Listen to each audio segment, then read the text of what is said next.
အားလုံးပဲမင်္ဂလာပါတတရင်မျိုး audio workshop ရနေပြီးတော့ကြိုဆိုပါရစေအခုပြပြပေးမှာတော့ Moonlight ဆိုတဲ့ဇာတ်လမ်းလေးရဲ့ပိုင်းကလေး6ကိုဖတ်ပြပေးမှာဖြစ်ပါတယ်နည်းနည်းလေးရှည်ရှည်လေးဖြစ်အောင်လို့ဒီတစ်ခါတော့နှစ်ခါလောက်ဖတ်ပြထားရပေါ့နော် audio ဘုတင်လာဆင်ပြီးတော့ဘွားအမော်ရေးတက္ကနာတာဖြစ်ဖြစ်ပြပြကြပါစေ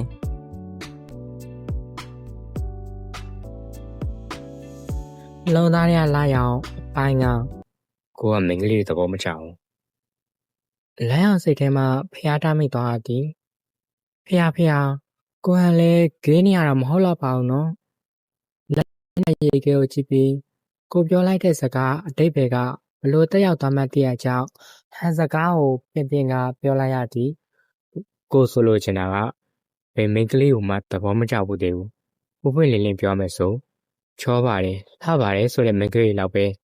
ကြီးတယ်ဆိုရင်ကြီးခဲ့ဘူးတယ်နောက်ပြီးမေ့သွားပဲကိုဟန်ကစကားကိုထိထိငငုံနဲ့ရှင်းပြနေတာကိုလိုက်အောင်နားထောင်ရင်ရေချင်စိတ်ကိုအတော်ထိထားရသည်အဲ့ဒါလောက်ရှင်းပြနေပုံထောက်ရင်လိုက်အောင်အတွေ့ကိုသူရင်းမိသွားဟန်တူပါသည်နှလုံးသားမရှိရဲ့သွေးလိုသားကြီးပေါ့လေလိုက်အောင်စကားကိုကိုဟန်ကပြောရုံလောက်သာတောက်ပြန်သည်တကယ်နှလုံးသားမရှိရလားတကယ်မချစ်တတ်တာလားဒီသွေးလူသားကြီးနဲ့တော့ခရချီရန်အကုန်မချစ်တတ်ဘူးဆိုဒီကချင်တော်ကချစ်တတ်အောင်သင်ပေးရပါစေကွန်မနီကတော့ခိုင်းတဲ့အိစာရောပြီလား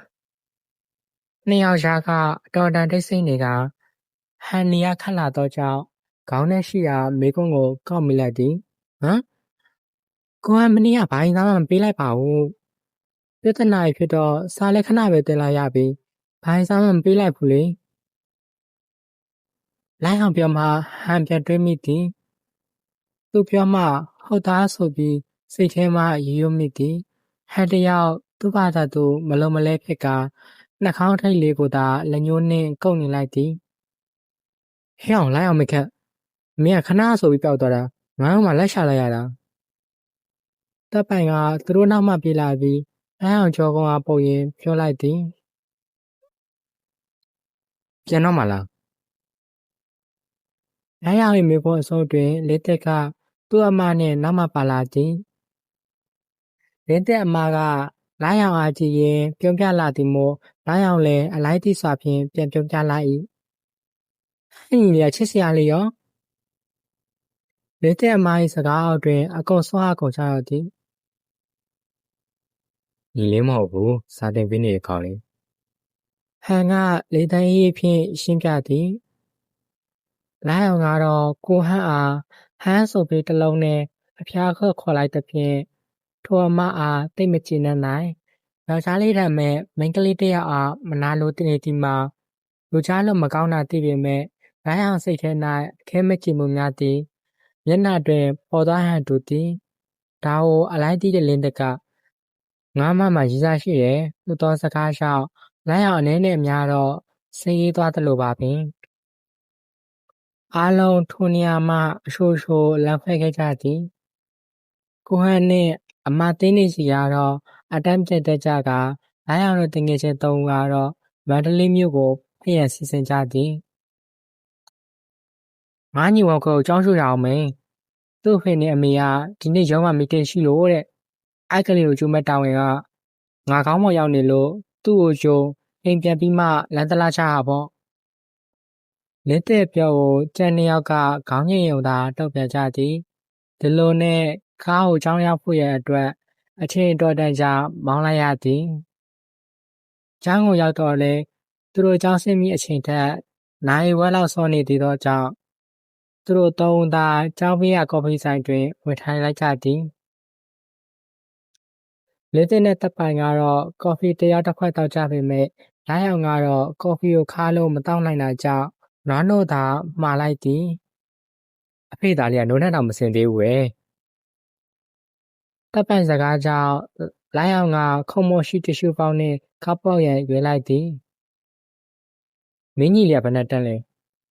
အခုမှသူငယ်တန်းအော်လင်းတက်ကလိုက်အောင်အားဒီနေ့ဂျယ်လီစားတာဝါကောဝါရလာကြီးလိုက်အောင်မှာ တောက်လက်ဆောင်တော်တို့တောင်တီးမလို့ဖြစ်သွားရသည်ဒါကိုနားမလဲတော့တပ်ပိုင်ကဘာလဲဘာဟုတ်လဲသူဘယ်တော့မှဂျယ်လီစားလို့လဲဆိုရမေခွန်းနေကတာလင်းတဲ့အားထုတ်နေခဲ့သည်ဒီကောင်ငါမနဲ့သူ့ဆရာကိုတဝင်းတိုနေရဟိအားလာကိုပြောနေတာတပ်ပိုင်ကထပ်မံ၍နားမလဲဟန်ဖြင့်ခေါင်းကိုသာကုတ်ပြနေသည်အဲ့ဒါနဲ့ဂျယ်လီနဲ့ဘာဆိုင်လဲထိုမင်းကုန်း၏နောက်တွင်တော့လိုင်းအောင်ရဲတဲ့တက်တက်လေးထွက်ပေါ်လာသည်တပ်ပိုင်းဆိုတာအဲ့ဒါလိုလူမျိုးလဲမလူလူနဲ့ဒူတာတခါတလေဗန်စကားလေးပါလေးတုံးလိုက်လို့မရပြီးရင်သူ့ကိုမြမစကားမြမလို့ပြောတာပဲကိုပြန်ရှင်းပြနေရသေးတာလင်းတက်ကတော့တပ်ပိုင်ဘေးနားတွင်ရှိနေသူမို့တပ်ပိုင်ပါအားနားလေးဆွဲညစ်လိုက်သည်ဒါကိုလိုက်အောင်အမြင်မှာတော့လင်းတက်ကရှင်းပြရတာစိတ်မရှိတော့လို့လောက်တာဟုထင်ကောင်းထင်လိုက်သည်ဒါပေမဲ့တကယ်တမ်းလင်းတက်ရည်ရွယ်ချက်ကိုတော့သူကိုယ်တိုင်သာသိပါလိမ့်မည်တပ်ပိုင်ကတော့သူ့ဘာကိုတတလေးဆင်းညစ်သွားတော့လဲအသားတစ်ချမ်းပဲ့ပါသွားသလိုမျက်နှာအားရှုံးမဲ့နေဟန်လုပ်ပြီးလင်းတက်၏ပေါင်ကိုလက်သီးနဲ့တစ်ချက်ထုလိုက်သည်လိုက်အောင်ကသူတို့တအုပ်နဲ့တအုပ်အတန်တိတ်ချီစေနေကြသည်ကိုအလိုက်မသိစွာဖြင့်ဟဲ့အောင်လင်းတက်မင်းမကြီးသားဘသူတော့ငါလေးဟုသောတပ်ပိုင်၏စကားနောက်တွင်လင်းသိမ့်မျက်လုံးဆူဆူများကတပ်ပိုင်ထံသို့ချရောက်လာသည်ဒါအောင်မြင်သည့်လိုက်အောင်ကတော့လင်းသိကသူ့မောက်အရန်တူတတ်တာပါလားဟုတွေးမိသွားသည်ဟဲ့အောင်တပ်ပိုင်တိတ်ပြီးလည်းမဆပါနဲ့ဟိုကသူ့မောက်ကိုတိုးနေပြီတော့ကြတဝင်းတိုးတာလွန်ပြီးသူ့မိုးထိုးနေတဲ့အရက်ကြီးလည်းပုတ်သွားအောင်မယ်လင်းသိကလည်းတိတ်မတိုးနေပါနဲ့တပ်ပိုင်မှလည်းရီစားရင်ငုတ်တို့ရှိရတာတည့်ရတဲ့နဲ့ကိုလိုက်အောင်ကတော့သူတို့နှစ်ယောက်ကိုကြည့်ပြီးစိတ်လီနေသည်ဒီကောင်တွင်ရီစားကိုထားချင်တော့ကကြာထားကြပြီးခုများတော့ပြစ်ထားလိုက်ကြတာလိုက်အောင်မျက်မြင်ပင်သူတို့ကောင်မလေးဖုန်းဆက်လာပြီဆိုလဲစိတ်ရှုပ်တာလို့စိတ်ပြက်တာလို့လုပ်ပြီးဖုန်းကိုနှိမ့်ချပစ်တာတစ်ဖက်ကမိန်းကလေးနှစ်ယောက်ကိုတော့လိုက်အောင်တနာမိပါ၏မင်းတို့နှစ်ကောင်ရီစားရှိကြတာရောတတိယတရားသေးရဲ့လားလင်းတက်ကတပ်ပိုင်မျက်နှာတစ်ချက်ကြည့်ပြီးပြတ်သွားပြီဆိုသည့်စကားကိုတလုံးချင်းနက်နက်ပြောချပလိုက်သည်လိုက်အောင်လဲအရေးတယူလုပ်ပြီးအောင်မနေတော့ဒီလိုပြောလာမယ်နဲ့ရောက်လာမယ်ဆိုတာကြုံမှန်းမိနေတော့ကြောင့်ပင်ဒါကြောင့်တပ်ပိုင်ကိုလည်းမင်းကောဆိုသည့်သဘောဖြင့်မင်းကောပြလိုက်တော့သူကလည်းလင်းသိနေတူပဲဒီကောင်းလေးကိုလိုက်အောင်လက်ဖျားခါပါသည်တခါမှအခြေရေးဆိုလေစိတ်မဝင်စားပြစ်ခပြထားသူနှစ်ဦးကရီးစားခောက်ထားကြသည်နောက်ပြီးသူတို့ပဲပစ်ထားပြီးခုတော့ပြတ်သွားကြပြီတဲ့ကိုတိုင်ကယောက်ျားလေးတယောက်ဆိုတော့ညာလေမိန်းကလေးတယောက်ရဲ့အသေးနှလုံးကိုအဲ့ဒါလိုအလွယ်တတ်မှတ်တာကိုလိုက်အောင်သဘောမကျပါသူတငယ်ချင်းနှစ်ယောက်၏အခြေရေးအကြောင်းကိုနက်နက်တွင်နေသူလိုက်အောင်မိန်ခန့်ဟာထိုနှစ်ဦး၏တန်တရားဖြစ်ဖွယ်ကောင်းတဲ့အခြေအနေများကိုတော့စူးစမ်းမှမရေးမိခဲ့ပါရှင်သူတို့ကော်ဖီဆိုင်ကပြန်လာကြတဲ့အထိကလေးတွေကြောင့်ကမစင်သေးဒါပေမဲ့ကျောင်းဆင်းဖို့အချိန်ကတိတ်မလိုတာကြောင့်သူတို့သုံးဦးသာကျောင်းရှိမှသာထိုင်ဆောင်လိုက်ကြတော့သည်လိုက်အောင်ကတော့ငါးနှုတ်ခတစ်ခွက်နဲ့သူ့ဘက်ကမတင်းတိမ်နိုင်ဘူးဟုဆိုကကော်ဖီဆိုင်ကရေခဲမုံတစ်ခုကိုပါပါဆယ်ဆွဲလာသည်ဝေဖာကတော့ဘော်ကစတော်ဘယ်ရီရေခဲမုံကိုအားပါတရစားနေသူလိုက်အောင်မခန့်သည်ဘေးတင်ပဝင်းကျင်ရှိသည်ဆိုတာကိုသတိထားမိဟန်မတူချောင်းစင်းမီကလေးတွေလည်းအတန်းလိုက်ထွက်လာကြသည်လိုက်အောင်ကတော့ចောင်းသားတွေကចောင်းသားမိဘတွေရောကကျောင်းခိတ်မှာကြိတ်တိုးနေရကြောင်းသူတို့နဲ့နည်းနည်းဝေးရကိုသာရှောက်လာခဲ့လိုက်သည်နေတဲ့နဲ့တပ်ပိုင်ကတော့ကလေးအားအတန်းနဲ့ထိတွားကြုံမည်ဟုလိုက်အောင်အားအတိပေးကကျောင်းဝန်းနဲ့ဝင်သွားကြသောကြောင့်အပြင်မှာလိုက်အောင်တယောက်ခဲသာကြံခဲ့လေသည်ထိုစဉ်ကလေးတယောက်ကလိုက်အောင်စားနေသည့်ရေခဲမုံအားမျက်လုံးပေါက်ထမတက်ဆိုက်ကြည့်နေသည်လိုက်အောင်ထင်တာမမှားဘူးစုဒီကလေးကိုသူ သူမိဘရဲ့လာမကြိုသေးလို့ကျောင်းနဲ့ကော်ဖီဆိုင်ကြားကခုံနှန်းလေးတွေပေါ်မှာထိုင်ဆောင်နေရဖြစ်လာမည်။လိုင်းအောင်ကတော့ထိုကလေးဘေးတွင်ဝင်ထိုင်လိုက်ကရော့ဟမ်လိုင်းအောင်ကသူ့ရေခဲမုံကိုထိုးပေးလိုက်တော့လဲမျက်လုံးပြူးပြူးဖြင့်မောကြည့်လာလေသည်။တခါလေးယူလိုက်ဖို့အရေးကိုဟန်ကိုနေသေးတာခုခေတ်ကလေးအမြန်မလွယ်ပါမူရမာယာရီနဲ့မင်းစားဟုတ်ပြရလေမယူလားအဲ့ဒါလို့ဆိုမှယူပြီးနောက်ပြီးပြန်ပြောသေးသည်ကျေးဇူးပါဗျာတဲ့လိုင်းအောင်လဲဟိုနှစ်ကောင်ဆောင်ရင်ပြင်းလာတာကြောင့်ဘေးရကလေးကိုစကားဆရန်ကြိုးစားကြည့်လိုက်သည်လူကြီးတွေကလာမကြိုသေးဘူးလားကိုလာမတလုံးချင်းပြောသည့်ကောင်လေးကြောင့်လိုင်းအောင်အသေးရစွာပါးလေးကိုဆွဲညှစ်လိုက်မိသည်ကောင်လေးကအတော်ချစ်စရာကောင်းသည်အသားကနည်းနည်းညိုတော့လဲမျက်လုံးလေးတွေကအဝိုင်းသားလိုင်းအောင်မှလည်းမျက်လုံးဝိုင်းဝိုင်းလေးရှိသည်လေကိုမျက်လုံးဝိုင်းတာလဲသူ့လိုချစ်စရာကောင်းလားမသိဘူးဟုကိုပြန်တွေးမိနေသေးသည်ညီလေးမှာကိုရှိတယ်ပေါ့ရှိတယ်တာကိုကဆရာဝန်ကြီးဖြစ်မှာရေခဲမုံကိုရှာနေရက်လျက်သာပြောနေသည့်ကောင်းလေးစကားကြောင့်လိုင်းဟာအနေငယ်ဇဝေဇဝါပြမိသွားသည်ဆရာဝန်လည်းမဟုတ်ဆရာဝန်ဖြစ်မှာနဲ့စကားလေးကအနှဲငယ်တော့ထူဆန်းသာဘယ်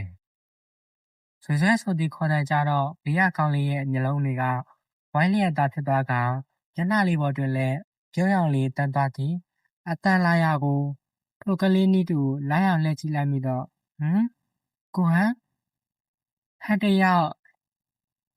အန်တီလေးဤသားအငယ်ဆုံးကိုကျောင်းလာကြတော့ကလေးကိုကျောင်းခဲဝါမှမတွေ့ရကြောင်းခေါင်းနှင့်ပူထူသွားရသည်သူတို့အတန်းနဲ့သွားပြီးအတန်းပိုင်ဆရာမယူသွားမိကြည့်ပါတော့လေကလေးကထပ်သွားကြနေပြီဟုဆိုသည်လက်မနာရုံငုံကြည့်မိတော့ကျောင်းဆင်းတာလဲတိတ်ကြအောင်မီမဟုတ်ကျောင်းဝဲအပြင်ဘက်ကိုထွက်ပြီးဘေးဘီဝဲရမျက်စိကစားကြည့်တော့ကလေးကိုတွေ့သည်ကလေးဖေးတွင်လဲကလေးအကြီးစားကြီးကိုထပ်တွေ့ရပြန်သည်သူကဘလို့လို့ဒီကျောင်းကိုရောက်နေရတယ်လဲဟုကိုပြန်မိကိုထုတ်နေမိသည်ဆွဲလက်ထက်ရှိရေခဲမုံတရခန့်ကလည်းဘေးကကလေးကြီးစား၏လက်ချက်ဖြစ်မိဟုတွေးလိုက်သေးသည်ကလေးကိုစင်းတော့မခေါ်သေးပဲခလန်းလန်းနေရာကနေသာသူနှစ်ဦးအားရကြည့်နေမိသည်ထိုကဲ့သို့ကြည့်နေရင်နှကန်းတက်ကအပြုံးများတော့ဟန်သူ့ကိုယ်သူပင်တတိမထားမိခဲ့ပါရှင်လိုင်းအောင်မခန့်မင်းကဒီကိုဘလို့ရောက်နေရလဲလိုင်းအောင်ကထားလိုက်ရင်လင်းတဲ့နဲ့လိုက်လာတာသူ့ညီကိုလာချိုရလေဩကိုဟန်အတန်းကခုပဲပြီးတာဒါကိုဟန်ညီလေးလားဝမ်းကွယ်ကိုဟန်လက်ထဲမှာတခွပင်လေးကိုတွေ့တော့လိုင်းအောင်မျက်လုံးလေးများလက်ခနဲ့ဖြစ်သွားသည်ဒါကိုတတိထားမိသွားတဲ့ကိုဟန်ကကိုမနှက်ဖြန်ကြရင်အိမ်မှာတက်ခွပန်းမဆိုင်မလို့မင်းကလာခဲ့ပါလားကိုဟန်ကလမ်းမှုကြောင့်လိုင်းအောင်ခက်တမြစွန့်အားသွားသည်မငင်းနိုင်ပါကိုဟန်ကသူ့အိမ်ကိုခေါ်နေတာလိုင်းအောင်မငင်းနိုင်လာခဲ့မယ်လေကိုလာခေါ်မယ်ဆိုင်ကမမောင်းတတ်ကားမောင်းတတ်တော်လိုက်အောင်ကိုဟန်ကအလိုက်တိစွာဖြင့်သူ့ကိုယ်တိုင်တောင်လာခေါ်ဖို့ပြောသေးသည်လိုက်အောင်တော့ယူဖို့လုံလောက်နေကြပြီကိုရေခဲမုံကိုလက်တက်ဖက်ကကင်ထားကကျန်လက်တစ်ဖက်ဖြင့်ကိုဟန်ကိုတောက်ဖက်သည့်ကလေးအားလိုက်အောင်အားချစွာကြည့်နေမိသည်ဟန်ကလည်းကလေးအားပြတ်ဖက်ရင်ရေခဲမုံကမင်းကျွေးရလားရေခဲမုံကမင်းကျွေးထားလားဟုတ်တယ်မတက်လို့လားမဟုတ်ပါဘူးဒါတော့ကိုတောင်းရမယ်ဟုတ်ဆိုင်ကယ်ကလေးထပ်သားကအရွက်ရောင်လေးပြောက်သည့်အထိလိုက်အောင်ရက်ကြည့်နေမိသည်လက်တက်ညီကိုကျိုးအိမ်ပြန်ပို့ပြီးလက်တက်ညီကိုကျိုးအိမ်ပြန်ပို့ပြီးအပြန်တွင်တော့လိုက်အောင်သူတို့နှစ်ဦးနဲ့ရှောင်းမလဲခြင်းတော့အကြောင်းအိမ်ပြန်ဖို့သာပြောလိုက်သည်အိမ်ပြန်ရောက်တော့မာတာမိခင်ကြီး၏စုံမဩဝါဒချွေတာနားထောင်ပြီးအပေါ်တက်လာကအိတ်ခမ်းလေးရောက်တော့ခေါင်းကိုမျက်နှာအကောင်မှောက်လျက်သားပဲလှည့်ရှားပလိုက်တော့သည်ကိုဟန်ကိုလွမ်းနေလိုက်အောင်ဒီနေ့ဖြစ်ခဲ့သမျှအဖြစ်အပျက်အလုံးကိုခေါင်းထဲတွင်အစဉ်လိုက်စီစဉ်ထား၏ မနက်ဖြန်ဆိုကိုဟန့်အိမ်ကိုပါသွားရအောင်မည်လိုက်အောင်တယောက်ပြောမဆုံးတော့ပါထိုနေ့ညကလိုက်အောင်မခန့်တယောက်နှစ်ချိုက်စွာအိပ်ပျော်ခဲ့ရပါသည်လိုက်အောင်ဒီနေ့မနက်အစောကြီးနိုးနေသည်အိယာကနိုးတာနှင့်ရေချို့ဝတ်စားလဲပြီးကိုဟန့်အလားကိုစောင့်နေလိုက်သည်ကိုဟန့်ကမနေ့ညကမနက်ဖြန်ကျရင်ရိဖတ်ပါလိုက်ဖြစ်မည်ဟုစာပို့ထားတာကြောင့်မောင်းတောင်ဘာမှမလုပ်ခိုင်းထားလိုက်အောင်အမေဖြစ်သူကတော့သူ့သားနဲ့ဂိုက်ဆရာလေးကြားမှာတိတ်မြတ်တဲ့ဆက်ဆံရေးရှိလာလို့သဘောကျနေသည်လိုက်အောင်က Flynn White T-shirt ပေါ်မှာ Light Blue Short Steve Bottom T-shirt ကို Layer Style စတိုင်ထက်ကဝတ်ဆင်ထားပြီး Dashboard White Lab Denim Jean က White Lab ပုံစံလေးဖြစ်နေရကြောင်းလိုက်အောင်အရက်ကလေးမှာရှိနေတယောက်မင်းတကယ်ကတော့လိုက်အောင်အရက်ကအခုယောက်ျားလေးတယောက်အနေနဲ့ဆိုဥရဲ့ထဲမှာပါတီဟုဆိုနိုင်သည်လင်းသစ်တို့တပ်ပိုင်တို့ဆို9ပေ9လက်မှ9ပေ10လက်မှရဲ့အထိအပြိုင်ရှိနေကြပေမဲ့လိုင်းအောင်ကြမှာ9ပေ4လက်မှဖြစ်နေတာဟုတ်လိုင်းအောင်ခံမှန်းတာမမားနိုင်ဘူးဆိုကိုဟန့်အရက်က9ပေ17လက်မှလောက်တော့အသာလေးရှိလောက်သည်ခုလိုဂျပူလေးဖြစ်နေရအောင်လဲလိုင်းအောင်စီတဲ့ကိုကိုအားမလို့အားမရမဖြစ်မိသူတငယ်ချင်းနေလို့အရက်ကြီးမိုးထုံးမနေတာကိုပင်တပန်းတာလာပြီဟုစိတ်ထဲမှာတွေးထားလိုက်သည်လိုက်အောင်အမြင်မှာအရက်အရန်ရှိတာကိုကြည့်မကောင်းဘူးဟုထင်နေမိသည်လေကိုဟန်ကတော့ချွင်ချက်ပေါ့အတွေးပင်မစောသေးကိုဟန်ရဲ့ဆိုင်ကယ်လေးကလိုက်အောင်တို့လမ်းကြားထဲဝင်လာတာလမ်းမြင်နေရသည်လိုက်အောင်ကတော့ကိုဟန်ကိုမြင်တာနဲ့နှစ်ဖူးပေါ်ဝဲချနေတဲ့စပင်လေးကိုတက်ကတင်လိုက်သည်ပြင်းပြရထင်လဲမတက်နိုင်ဆိုင်ကယ်ကလိုက်အောင်ရှိရောက်တော့အရှင်သေးပြီးတခါရဲထိုးရသွားသည်တက်လိုက်အောင်ကတော့မတက်အားသေးပဲကိုဟန်ကိုသာခေါင်းစချေဆုံးကြည့်နေမိသည်ကိုဟန်ဝတ်ထားတဲ့ကော်တွန်ဘလက်လက်ရှိလေးကခရင်ယောင်လေးဖြစ်ပြီးအင်ကြီးလက်ကိုလည်းထောင်ဆဲအောင်နာထိခောက်ထားသောကြောင့်ပုံမှန်ဓာတ်ကိုရင်းချက်နေသည်ခန့်ဖန်ခဲလို့ခေါ်တဲ့အယောင်မိုင်းမိုင်းနဲ့စတိုင်မိုင်းလေးကအပေါ်ကအင်ကြီးနဲ့လည်းလွန်တရာမှလိုက်ဖက်နေသည်ရနိုးရသူလေးကိုတဝါကြီးချစ်ပြီးမှဆိုင်ကယ်ပေါ်သို့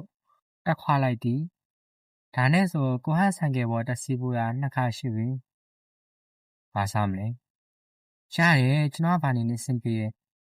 ဒိုဘူးနေစားကြတယ်ဆိုင်ကယ်လေးတိုးတန်နဲ့အတူရောရှိုက်ပြက်လင့်လာတဲ့ကိုဟန့်အတန်လေးကအတော့ကိုဆွဲဆောင်မှုရှိနေ၏လိုက်အောင်ကခေါင်းသာငင်းပြလိုက်သည်ခေါင်းညိရင်ဘတ်မေရာအနေတစင်ကိုဟန်နဲ့မျက်နှာချင်းဆုံသွားအကြောင်းရှက်ရှက်နဲ့အကြည့်ကိုမြန်လွှဲလိုက်ရသေးသည်ဟန်ကတော့အနောက်ကဖြူဖြူလုံးလုံးနဲ့ကလေးကိုကြည်ရင်အသေးတရားဖြစ်နေရသည်သူ့ကိုယ်သူတွေးလိုက်သည်ကငါကကလေးလေးချစ်တတ်တာပဲလေတဲ့ဆိုင်ရောက်တော့ရှမ်းတုံလူဘူးနဲ့တယောက်တစ်ပွဲမှလည်းစားကြသည်ကိုဟန်တို့အိမ်ရောက်တော့ထုံးစံအတိုင်းပင်ရခမကြီးကပြပြတလေးကျူဆူရှာသည်လိုင်းအောင်အိမ်အလဲလာတာသူမအတော်သဘောကျပုံရသည်ဟန်ကတော့လိုင်းအောင်နဲ့သူ့အမေစကားပြောနေသည်ကိုပြုံးချင်းနှင့်မျက်တောင်မကတ်ကြည့်နေလေသည်မန္တလေးမြို့၏မြို့ဦးနေချီသည်တစ်ပိတ်ရိပ်များချဝဲကခုန်နေကြသည်လိုင်းအောင်တယောက်ကိုဟန့်အိမ်သို့ရောက်ရှိပြီးရခမကြီးနှင့်စကားပြောနေကြသည်မှာတနာရီခန့်ပင်ရှိလေသည်ကိုဟန့်အိမ်၏ချမ်းဝင်းလေးသည်အမြဲတမ်းအေးမြတည်ငြိမ်နေတတ်သည်လိုင်းအောင်ရှမ်းနဲ့ထွက်လာတော့ကိုဟန်ကတက်ခွပန်းဆိုင်ရန်စီစဉ်နေသည်ကိုဟန်တက်ခွပန်းညာလှလိုက်တာဒါမဲ့ဆိုင်ရခတ်တယ်မို့လားလိုင်းအောင်ကပန်းပင်လေးတစ်ပင်ကိုအသားရကြိုက်ကြည့်ရင်မေးလိုက်သည်ဟန်ဝီယန်ထက်ကလက်ထဲမှရေဖြန်းပလင်းကိုရှာကလိုင်းအောင်ကိုတစ်ချက်ကြည့်လိုက်သည်နေရာအောက်တွင်ကိုဟန့်မျက်ဝန်းများကကြည်လင်နေပြီးထိုမျက်ဝန်းများကလိုင်းအောင်ကိုစူးစိုက်ကြည့်လိုက်သည့်အခါလိုင်းအောင်ရင်ထဲတွင်လှုပ်ခတ်သွားရသည်ခတ်တာတဲ့စိတ်ရှိဖို့လွာပါတခွားဆိုတာကအရှားပန်းနေလို့မြေကြီးထဲမှာအမြင့်တွေ့ရမဟုတ်ဘူးလေလေထဲအာဟာရကိုယူတာသူတို့ကလွတ်လပ်မှုမြင်လို့တဲ့ပန်းတွေပေါ့ကိုဟန်ကတခွားပင်လေးတစ်ပင်ကိုတစ်သားတုံးလေးတွင်အသားရရှိနှောင်ရင်းစတင်ရှင်းပြသည်မင်းသိလားတခွားဆိုတဲ့နာမည်ကဂရိဘာသာစကား အော်ချက်ကနေဆင်းသက်လာတာဂရိဒနာရီမှာအော်ခေးဆိုတာနှစ်ဖျားတစ်ပါးရဲ့သားတော်ပဲသူဟာလှပပြီးနူးနယ်တယ်ဒါပေမဲ့သူ့ရဲ့စိတ်ဓာတ်ကပြင်းထန်လို့နှစ်ဖျားတွေကသူ့ကိုဒီပန်းလေးအဖြစ်ကြောင်းလဲပစ်ခဲ့ကြတာတဲ့လိုက်အောင်ကကိုဟန်စကားကိုစိတ်ဝင်တစားနားထောင်နေမိသည်ကိုဟန်စာရှင်းပြနေသည့်အချိန်ထက်ပင်ခုလိုပန်းအကြောင်းပြောနေသည့်ကိုဟန်ကပို၍ဆွဲဆောင်မှုရှိနေသလိုပင်ရှေးဟောင်းဂရိလူမျိုးတွေကတခွာကိုယောက်ျားပိသားချင်းနဲ့အားရင်ရဲ့ပြားရုပ်အဖြစ်သတ်မှတ်ကြတယ်။ဒါပေမဲ့ဗစ်တိုးရီးယားခေတ်ကိုရောက်တဲ့အခါမှာတော့တခွာဟာဈေးကပစ္စည်းနဲ့ရှားပါးလှပမှုရဲ့သင်္ကေတဖြစ်လာခဲ့တယ်။ဘာလို့လဲဆိုတော့အဲ့ဒီတော့ကတခွာတွေကိုဝေးလံတဲ့တောနယ်ကြီးတွေထဲမှာပဲရှာတွေ့နိုင်လို့လေ။ကိုဟန်ကတခွာမြင့်လေးများကိုရင်းကြီးလေးများအပြင်အုပ်ပေးရင်လိုက်အောင်ဘက်ကိုလှည့်ကမင်းလိုက်သည်။လိုက်အောင်မင်းရောတခွရဲ့တိတ်ပဲကိုသိလားကျွန်တော်ကပန်းဆွဲလှလို့ပဲသိရကိုဟန်တခွတော့အရင်ကျက်တယ်ဆိုပေမဲ့အတိတ်ပဲကိုတော့အတိတ်ပဲတွေအထိတော့မစင်စားမိဘူးလိုက်အောင်ကရိုးသားစာဝန်ခံလိုက်သည်ကိုဟန်ကခက်ဖောက်ဖောက်ရေးလိုက်ထိုရည်လေးကလိုက်အောင်နားထဲမှာဂီတသံတစ်ခုလိုချုံမြနေသည်တခွဟာစစ်မှန်တဲ့အချင်းနဲ့ဇဲလုံးလာကိုကိုစားပြုတယ်ဘာလို့လဲဆိုတော့သူကပွင့်မှုအတွက်အချိန်ကြာရေးဆောင်ရတယ်လို့ပွင့်လာရင်လည်းတော်တော်နဲ့မညှို့နှံ့သွားပဲခံမြဲနေတယ်လို့ပဲအမြဲတမ်းစာကြောင်းတွေပဲပြောနေတဲ့ကိုဟန်ဆိုတော့အညိလူသားကအချက်ကြောင့်နဲ့ပတ်သက်တာပြောလာတော့လိုက်အောင်နားလေကြားရတာတစ်မျိုးလေးဖြစ်နေသည်ကဲလာဒီပင်လေးကိုဒီအိုးထဲမှာထည့်ကြည့်ကိုဟန်ကလိုက်အောင်ကိုနေရာပေးလိုက်သည်လိုက်အောင်ကဒုက္ခပင်လေးကိုကန်ကအိုးထဲသို့အตาအရာထည့်လိုက်တော့လဲလက်ကတုံနေသဖြင့်အပင်လေးကဆောင်းသွားသည်ကိုဟန်အပင်ကဆောင်းနေနေအောင်ကိုကူပေးမယ်ကိုဟန်ကလိုက်အောင်နောက်သို့တိုးကပ်လာကလိုက်အောင်လက်ကလေးကိုသူ့လက်ကြီးများဖြင့်အပွားကနေအုပ်ကန်လိုက်သည့်အခါလိုက်အောင်တစ်ကိုယ်လုံးလျှက်စီးကြောင်းတစ်ခုဖက်သွားသလိုခန်းစားလိုက်ရကအသက်ရှူပင်မှားသားမိသည်ကိုဟန်ရေပွင့်နှင့်လိုက်အောင်ကြောပြင်းမှာလက်တလုံးစာပင်မချတော့ပေကိုဟန်စီကရနေကြတဲပြပြကိုနံလေးကလိုင်းရအာယုံကိုနှောက်ယှက်နေသည်အရင်ကရာဘူးနေကြဆိုတော့ညာလဲခိုးတစ်ခေါက်လိုနီးနီးကက်ကက်ကြီးမဟုတ်အကူကကျွန်တော်ရခွန်လုံးနိုင်လို့နဲ့ဗျာ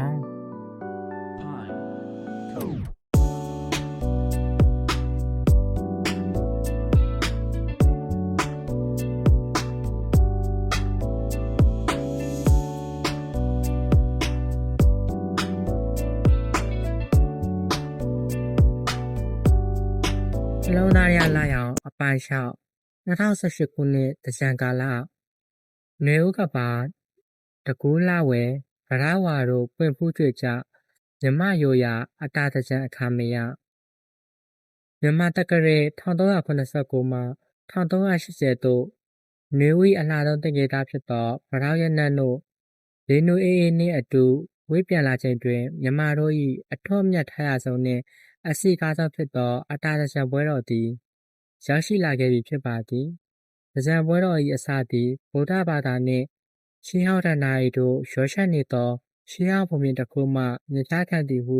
ပါဇက်ရဆိုရင်များရှိခဲ့ပါ၏အမင်းနှင့်အာတိပြမမင်းတို့အလောင်းစားလုပ်ရမှဇမမင်းရှုံနေ၍ဦးကောင်းပြတ်သွားခဲ့ပါသည်ထိုကောင်းတော်အားမြေကြီးပေါ်ချထားပါကကဘာကြီးမီးလောက်ပျက်စီးမိဖြစ်သည်ဖြင့်ဇာတမိခုနှစ်ဖော်ကတအူးလျင်တအူးစီအလှည့်ကျချီးပိုးထားကြရသည်ထို့သို့နတ်သမီးတအူးမှတအူးသို့ခေါင်းတော်လှည့်ပြောင်းပေးသည့်အချိန်ကာလကိုတင်းချံဟုခေါ်ဆိုကြပြီးမြန်မာတို့ကပကံခေတ်ကလေးကပင်ရိုးရမပြတ်ထိမ့်သိမ့်ဆင်းနေလာခဲ့ခြင်းဖြစ်ပါသည်အကျိုးနည်းဖြစ်သောယနေ့တွင်လိုင်းအောင်တယောက်အစောကြီးထနေရပြီးမောင်းကိုမိဖို့ရှောင်နဲ့လှုပ်ခုနေရသည်အိမ်မှာထမင်းချက်အဝိရှော်ကူပေးနေကြဒေါ်လာတော်သားမီးနှစ်ယောက်ကတကြံတွင်ခွင့်ယူကာသူတို့ရွာကိုပြန်သွားကြသည်ဆိုလိုချင်တာကအိမ်သားပတ်ဝန်းကျင်ကိုမုံလက်ဆောင်ဝေပေးမိဆိုတဲ့မားရဲ့အစီအစဉ်မှာလိုက်အောင်လဲဝေမကူလို့မဖြစ်သားမီးနှစ်ယောက်လုံးဝရိယကြီးစွာအစောကြီးထပြီးပြင်ဆင်နေကြအကြောင်းမနက်7:00နာရီမထိုးခင်မှာတင်အကုန်ပြီးစီးသွား၏ လိုက်ဝေဖို့သာကျွန်တော်သည်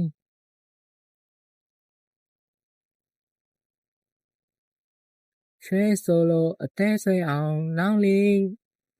9ယောက်တို့အိမ်ထဲသို့ရက်ွက်ထရာဖွင့်နေသည့်တခြင်းတန်ကဒီအတိုးဝင်းနှင့်အတူတာယာပြပြောင်းစွာဝင်လာ၏ဒီဆိုင်ကတားဟန်တို့အိမ်အတွက်တောက်ပုတ်ပေးလိုက်ပါဦးမားတခြားအိမ်တွေလိုက်ဝေလာအောင်မယ်ကိုဟန်တို့အိမ်သွားရမည်ဆိုသည်နှင့်လမ်းရောက်တရာမှုရသလိုမျက်နှာပြသွားတော့သည်ဟုတ်မှာလမ်းမှာရေပက်တဲ့ကလေးတွေကိုသိရှာရှောင်းနေနော်ကိုရောင်ထဲမှစပိန်ကိုထုတ်နေသည့်လမ်းရောက်အားသူ့မိဖြစ်သူကမိဖို့ဆောင်ထဲမှလန့်អော်လိုက်သည်ဟုတ်လေလမ်းရောက်ကမိုးလက်စာချိုင်ထားသည့်ဆိုင်လေးကိုစပိန်ရှိကချင်းနဲ့တင်ထဲကစပြီးနင်းလာခဲ့လိုက်တော့သည်အချိန်တော်ကြာနေခဲ့ရသည့်အထိရေဝိုင်းပတ်မဲ့ကလေးတတိုင်းနှင့်မတိုးသေးတာမို့စိတ်ချမ်းသာရသည်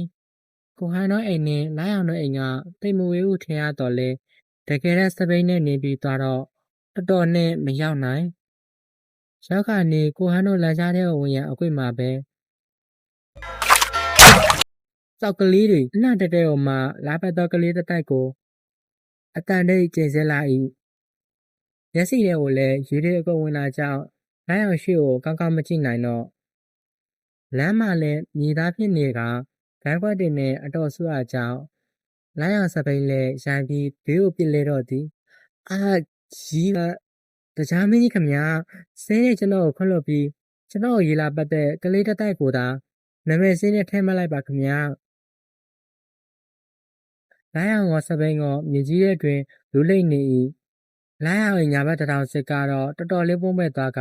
ဘဲဘဲဒူးကောင်းကတော့ပြေးသွားပြီးသွေးတွေပါယူနေလေသည်လိုင်းအောင်ကိုယ်တိုင်ရာတွေကိုကြည့်ရင်ချစ်တက်လိုက်မိ၏ပမာတော့ကြုံနေမှရင်ကန်ဆိုးရတယ်လို့ဒီစီလက်ရောက်နေပြီမထူးတော့ဘူးတွေ့ကစပိန်ကိုပြေးချင်းပြန်ထောင်လဲသားရဲ့ဆိုင်ကိုလည်းရှင်းနေပြန်ထည့်ပြီးတွေးရတာကိုဟန်အိမ်ကိုလာခဲ့လိုက်ရတော့သည်တကြံဆိုတာဟန်အတွက်တော့ထွေထွေထူးထူးလှုပ်ရှားရည်လို့မရှိကျောင်းကတငယ်ချင်းတစုကဒီရက်တွေမှာငွေဆောင်သားကြမှာဖြစ်၍တကူးတကလာခေါ်ပြီးမန်တပ်ပတ်မဲ့အဖော်လည်းမရှိပါရှိရင်တောင်ဟန်ဆိုသည့်အနှစ်လူကလိုက်ပြီးလဲနေမှာမဟုတ်ဟန်ကအပျော်အပါးကိုတစ်စက်လေးမှမမှတ်ပါချေအခုလဲဖေဖေနဲ့မေမေကတရားစခန်းဝင်မြမလေးကမနှက်ကလေးကသူ့တငယ်ချင်းတွေလာခေါ်သွားလို့ပါသွားပြီဟန်ကတော့အိမ်မှာဖျားပန်းလဲတောက်တော်ရန်ကတ်စင်ကြီးပူတော်ကဖျားဝတ်ပြုတ်သည့်အလုံးများကိုသာလုံးနေလေ၏ဖျားရှိခိုးပြီးတော့ပန်းဖိနေရေလောင်းမှုအတွက်အပြင်ထွက်ခလိုင်းအောင်မိခန့်စပိန်ကိုတိုးရဲ့ထောင်းနဲ့ခြံထဲဝင်လာပြီးခြံထဲရောက်တော့စပိန်ကိုဘေးတွင်ဓာတ်ကိုထောက်ကရက်စီလိုက်ပြီးချင်းထဲရဆိုင်ကိုကျူကကိုဟန်အားပေးလိုက်၏အိမ်မှာမိုးလက်ဆောင်လို့ကိုဟန်ကိုလာဖို့ပေးရလိုင်းအောင်ကံပေးသောဆိုင်ကိုဟန်ကယူလိုက်ရင်တရောင်စစ်မှပုံရအားမြင်သွားသည်လိုင်းအောင်၏လက်ကိုရုတ်တရက်ကိုဟန်ကဆဲယူလိုက်တာကြောင့်လိုင်းအောင်လန့်သွားရကကိုဟန်စပိန်လေရလားဒိုးကဘိုးစဲတရားကိုဘောင်းမင်းနဲ့ထောက်ဝထားလို့ကိုဟန်မမြင်နိုင်တော့လဲတရောင်စစ်ကတရားကိုတော့မြင်သွား၏လိုင်းအောင်စိတ်ထဲတွင်ကိုဟန်ကသူ့အားစိတ်ပူနေရကြောင်းပီတိစိတ်ကလေးများပေါက်ဖွာလာရသည်ဟုတ်တယ်ကလေးတွေရေပတ်လိုက်တာမျက်နှာတက်တဲ့ကိုဟန်ကသူ့အားလက်ကဝဲမဆွဲကလာအိမ်ထဲဝင်ခဲ့လိုင်းအောင်မှာကိုဟန်ခေါ်သွားတဲ့နောက်သို့ပြုံးကြီးလိုက်ပါသွားသည်အိမ်ထဲရောက်တော့ကိုဟန်ကလိုင်းအောင်အားစတီးပုံပေါ်တွင်ထိုင်စေကဒီမှာခဏဆောင်ဟုပြောပြီးအခန်းထဲဝင်သွား၏လိုင်းအောင်လည်းကိုဟန်ပြောသလိုရေဆိုဆိုနှင့်စောင့်နေလိုက်သည်စိတ်ထဲတွင်တော့ကိုဟန်ဘာလို့မလုပ်ပါလဲဟုသောအတွေ့ရွေးကိုကြီးများကြီးစွတ်လျက်ခဏကြာတော့ကိုဟန်စစ်တစ်တာတပူယူလာကလိုင်းအောင်ထိုင်နေတဲ့နေရာသို့ပြန်လည်ဦးတည်လာသည်ထိုအချိန်မှလိုင်းအောင်သဘောပေါက်ကောင်ကိုဟန်မမြင်အောင်ခိုးပြုံးလိုက်မိသည်လိုင်းအောင်ကဒေါင်စစ်လေးကိုအလိုက်တတိကွေးပေးလိုက်သည်ထိုအခါကိုဟန်လက်ကလေးများကလိုင်းအောင်အမြင်အာရုံကိုဖန်ဆားတလိတော့၏ပုံမှန်ဆိုလဲစာတင်နေသည့်အခါတိုင်းကိုဟန်လက်များကိုမြင်ဘူးတာတော့ညာအခုမှတေချာကြည့်မိ၏ဆရာဝန်လောင်းတယောက်၏လူနာတယောက်ကိုဆေးထည့်နေပြီတော့ ဆေးထည့်ပေးနေသောလက်ချောင်းသွယ်လေးတွင်အခုရဲ့ရာတိုင်းကကျွန်တော်ကိုဆွဲလန်းစေတယ်ဟန်ကတော့လိုင်းအောင်ကိုဒဏ်ရာကြီးနဲ့မြင်လိုက်ရကြတဲ့ကစိတ်ထဲတွင်တော်တော်လေးပြအခတ်နေကဘာမှမစင်စားမိသည့်အထိမြင်ချင်းမှပင်တွေးပူသွားတော့စိတ်လိုက်မှလွတ်လိုက်တာအတိစိတ်ဝင်လာတော့ထိုကလေးလက်ကလေးကိုအသားရကိုင်ကဆေးကိုလည်းယူရစွာထည့်ပေးနေမိသည်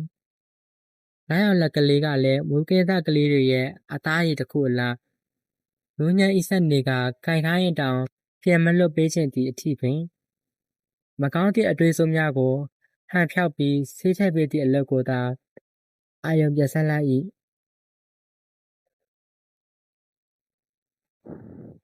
ဆက်လာရုတ်တရက်ကိုလေးနှင့်အသားအရာပုတ်ကဆေးထည့်နေသည့်နေရာကိုမှုတ်ပေးလိုက်တာကြောင့်လိုင်းအောင်ရင်နဲ့ဘလောင်ဆူသွား၏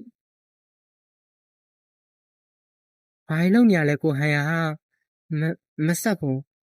ဘယ်နေရာကြံသေးလဲရတယ်ချားမှာမလို့ကျွန်တော်ပဲဆက်လိမ့်လားလိုင်းအောင်စကားပဲမဆုံးသေးကိုဟန်ကခုံမွာဆင်းကသူ့ရှိတွင်ဒူထောက်လိုက်တာကြောင့်လိုင်းအောင်ပါဇက်ပင်ပိတ်ဖို့မင်းနေသည့်အထိဆွမ်းအားသွားရသည်လိုင်းအောင်ရဲ့ပေါင်းမီကိုကိုဟန်ကတဖြည်းဖြည်းလှန်တင်လိုက်သည်ဒဏ်ရာကိုတွေးတော့ကိုဟန်ဤတစ်တက်လိုက်သည့်အတန်ကြောင့်လိုင်းအောင်လှန်သွားရကကိုဟန်အဆင်ပြေလားအဆင်မပြေကျွန်တော်ဘာသာမင်းဒဏ်ရာကြီးကြီးမားမားရထားအောင်ငါ့အိမ်ဒီစပိန်တော့ပြီးလာနိုင်သေးရပေါ့ဘာပဲအရေးကြီးနေလို့လဲဟမ်မဟုတ်ပါဘူးကျွန်တော်စပိန်လေးနေရာကလေကိုဟန်အိမ်နဲ့တိတ်မွေးတော့အားကြောင့်လာလိုက်တာပါဒါဆိုလဲလာခေါ်ခိုင်းလေဖုန်းလေးပါလေးဆက်ပေါ့ဖုန်းမပါလို့လိုင်းအောင်ကကုတ်ကလေးကိုဒဏ်ရာမရသည့်လက်တစ်ဖက်ဖြင့်ပုတ်ကာပြောလိုက်သည်ဟန်ကတော့လိုင်းအောင်ထိုးသွလိုလိုက်သည့်အပြုတ်မူရလေးကိုမြင်သည်နှင့်ရှင်ထဲတွင်ကနာမငိမ့်တော့စီးချက်မညီစွာတစ်ချက်စောက်ခုန်နေသည့်နှလုံးသားဟန်တယောက်လိလူရှူလိုက်ကလိုင်းအောင်၏ဒူအောက်ကနေဆွဲယူလိုက်ပြီးဆေးထည့်ပေးခြင်းလုပ်ငန်းကိုသာပြန်လည်စတင်လိုက်သည်ကျွန်တော်တောင်းပန်ပါတယ်ဘာလို့လဲကိုဟန်ကိုအနောက်ရှက်ပေးမိလို့စမ်းမလုံးနဲ့တော့ကိုဟန်ကျွန်တော်ပြန်တော့မယ်လိုင်းအောင်တကယ်ဝမ်းနဲ့သွားရပါသည်သူကတော့ကိုဟန်အတွက်ဆိုပြီးဒဏ်ရာအနာတရားရထားတာတောင်လိလူရှုပြီးစပိန်ကိုမရမကတွန်းလာခဲ့ရသည်ကိုဟန်ကတော့အလို့လာလို့ဆိုကသူ့ပူချင်းမောင်းလေသည်အစကတော့လိုင်းအောင်ကကိုဟန်သူ့ကိုစိတ်ပူနေတာပဲဟုထင်မိပေမဲ့တကယ်တမ်းကိုဟန်ကစိတ်ပူနေတာမဟုတ်သူ့စီကိုလာရင်ဒီလိုဖြစ်လို့သူ့မှာတာဝန်ရှိတယ်ဟုယူဆကတာဝန်ရကြောင်းလုပ်ပြနေခြင်းဖြစ်တယ်ဆိုတာလိုင်းအောင်သဘောပေါက်သွားသည်လိုင်းအောင်ထမီအပြုမှာကိုဟန်ကလက်ကဝက်ကဆဲပြီးပြတ်ထိုင်စေသည်ဒီလိုအချိန်နဲ့ဘလို့ပြန်มาလဲဟမ်လိုင်းအောင်ဘက်ကအတန်တိတ်သွားမှဟန်လေဂွန်လေးပြီးကပလတ်စတာကပ်ပေးလိုက်သည်အာကိုဟန်နာသွားလားဟန်ဆေးထဲလုပ်ပြီးတည်းအထိလိုင်းအောင်မျက်နှာကရှက်ခောက်ရှိုးနေကစပုတ်နေတော့ကြောင့်မျက်နှာဘာဖြစ်နေရလဲလိုင်းအောင်ကကိုဟန်ကိုမကြည့်ကိုဟန်ဖွင့်ထားတဲ့ TV ကနေလာနေတဲ့လက်ချံအကမယ်တွေကိုသာကြည့်နေသည်ကိုဟန်မေးတာကိုလည်းမဖြေလိုက်အောင်ကိုမင်းနေရင်လိုက်အောင်ကိုမင်းနေရင်ကိုဟန်ကချဲလို့ပြောလိုက်တာကြောင့်ညနေတိရင်ခုံသက်မှာပိုးရပင်ညံတဲ့ညံလာတော့ဤဘာမှမဖြစ်ဘူးကိုခုနဆူတယ်ဆိုတာမင်းကိုစိတ်ပူလို့ပါကွာကိုဟန်ကအခုသူ့အချော့နေရများလားကျွန်တော်ကဘာပြောမိလို့လဲကိုဟန်ကအခုလိုလာချော့နေအောင်မကြရင်လည်းမချော့ဘူးပြောပြီးတည်နဲ့လိုင်းအောင်ရှိမှထောက်သားလေသည်လိုင်းအောင်ကတော့ကိုဟန်ကိုလက်ကခပါ၏နေပါဦးအခုကိုဟန်ကပြန်စိတ်ဆိုးတော့လားစိတ်ဆိုးစိတ်ကရအောင်ဟောသူတို့ကဘာမှမလို့လဲအတွဲပင်မဆုံးပေကိုဟန်ကမျက်နှာတော့တပတ်အစိမ့်လေးကပြီးခက်လာကလိုင်းအောင်စီတော့ပြစ်ပေးလိုက်သည်တော့လိုက်6ပြီဆိုအိမ်ပြန်ပို့ပေးမယ်လိုင်းအောင်ကတပတ်ကိုခေါင်းမတင်လိုက်ရင်6တဲ့ထိစောင်းမလားအပြန်မှလည်းရေဘက်ခံရနိုင်တာပဲဟာကိုဟန်ကသူ့ကိုလိုက်ပို့ပေးမယ်ပြောအားကြောင့်လိုင်းအောင်ရှင်နဲ့အမှန်ပင်နှွေးသွားရပါသည် သို့တော်ညာဂယူးဆိုင်ပင်မှန်တည်တော့ခြေကပ်တက်လို့ရှိတဲ့ဗီဇာလေးကိုလည်းမဖုံးထားနိုင်လိုင်းအောင်အပြောကြောင့်ဟန်တစ်ချက်တဝေသွားသည်ကိုဟန်ကဘယ်မှမတော်ဘူးလား ဝါသနာမပါဘူး ဦးလေးနဲ့အတီရော တရားစခန်းဝင်နေတယ် ကျေတင်ရော သူတငယ်ချင်းတွေနဲ့လိုက်သွားတယ် ဒါဆိုကိုဟန်ကရော မင်းရှိမှလေမမြင်ဘူးလား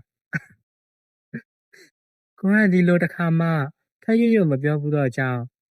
ကိုဟန်အပြောတွင်လိုင်းအောင်မထိနိုင်စွာရဲမိတော့ပါ၏ကျွန်တော်ရှောက်လေရှာမလားလိုင်းအောင်မျောလေးချက်အနေငယ်ထားကမိလိုက်၏ကိုဟန်ကတော့လိုင်းအောင်အမေကြောင့်ခဏတာငြိမ်သက်နေသောရေခုံတမ်းများ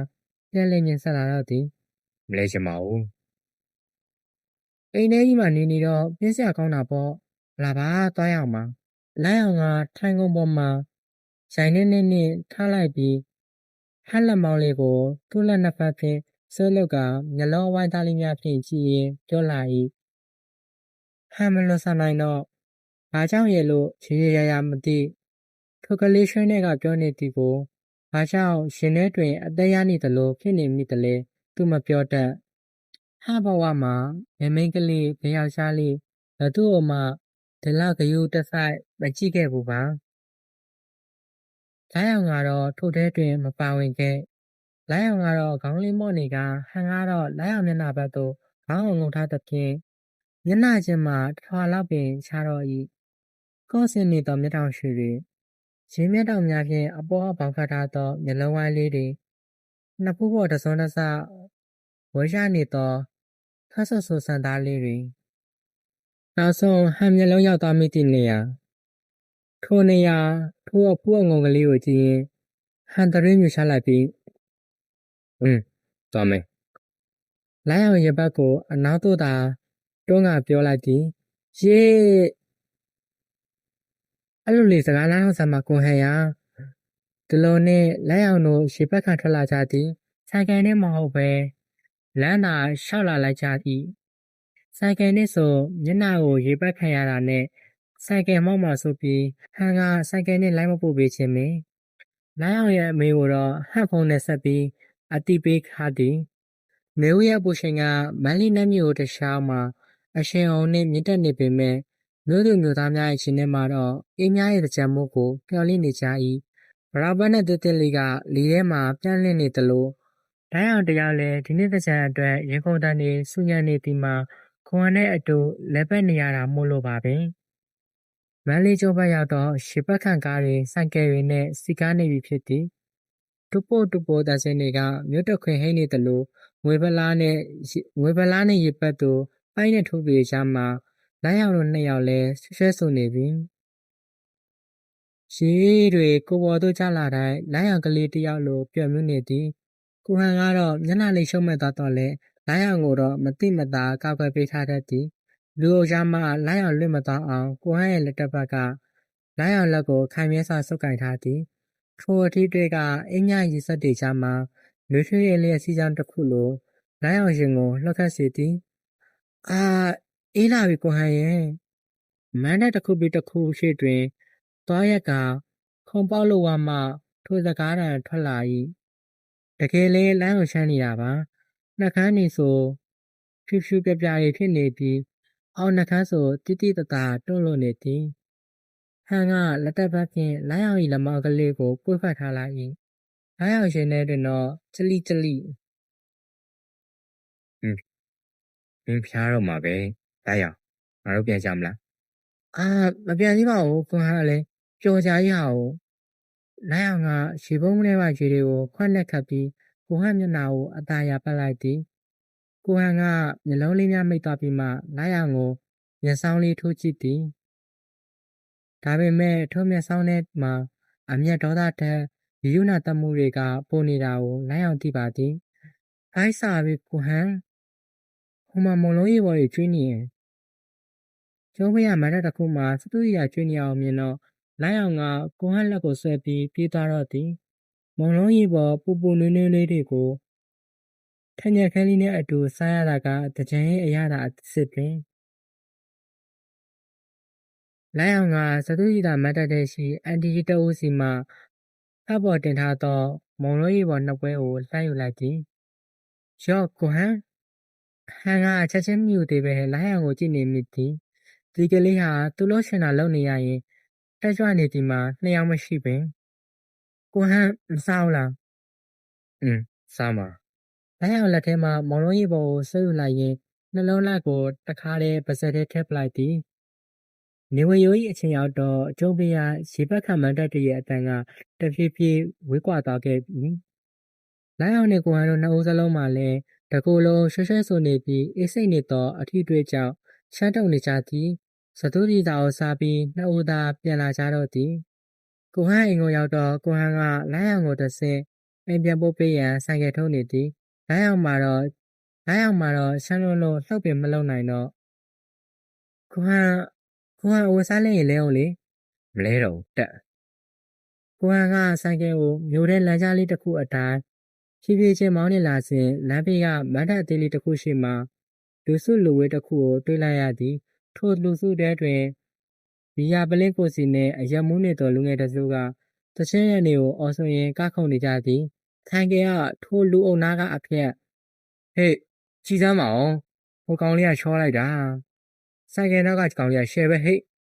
အရက်မူးနေသောလူတစ်ယောက်ကဂျူးရဲ့မျက်လုံးများဖြင့်လိုင်းအောင်ကိုဆက်ချီကလှမ်းអော်လိုက်သည်နောက်ထပ်တစ်ယောက်ကလည်းလေချွန်းနှံပေးရင်ဟုတ်ပါဗျာမျက်နှာလေးလည်းဝင်းနေရပဲရေဆိုနေတော့ပိုလို့တောင်းကြည့်ကောင်းသေးလာပါအောင်ကွာဒီမှာတစ်ခွက်တော့လာတော့ပါအောင်ထိုစကားများကြောင့်လိုင်းအောင်ရင်နဲ့ဒိန်ကင်းနေဖြစ်သွားကကိုဟန်ကျော်ကိုခက်တင်းတင်းဖတ်ထားမိသည်ကိုဟန်ကတော့ဘာမှမပြောတော့လဲထိုင်ကလက်ကင်ကိုစုပ်ကိုင်ထားသောလက်စစ်များမှာဖြူဖြော့သွားသည့်အထိတင်းမာသွားခဲ့သည်ကိုဟန်ကဆိုင်ကယ်ကိုလီပါတင်ကခက်မြက်မြက်မောင်းထွက်လိုက်တော့လဲသူ၏မျက်နှာကတော့မန်းလေးညာဥပိုင်းရဲ့အမောင်တို့ထပ်ပင်ပိုရိပ်မှောင်မဲနေတော့သည်လိုင်းအောင်တို့အိမ်ရှိရောက်တော့ကိုဟန်ကဆိုင်ကယ်ပေါ်ဘုံကနေရလိုက်သည်လိုင်းအောင်ဆိုင်ကယ်ပေါ်ကဆင်းလိုက်ရင်ကိုဟန်အိမ်ထဲဝင်လေ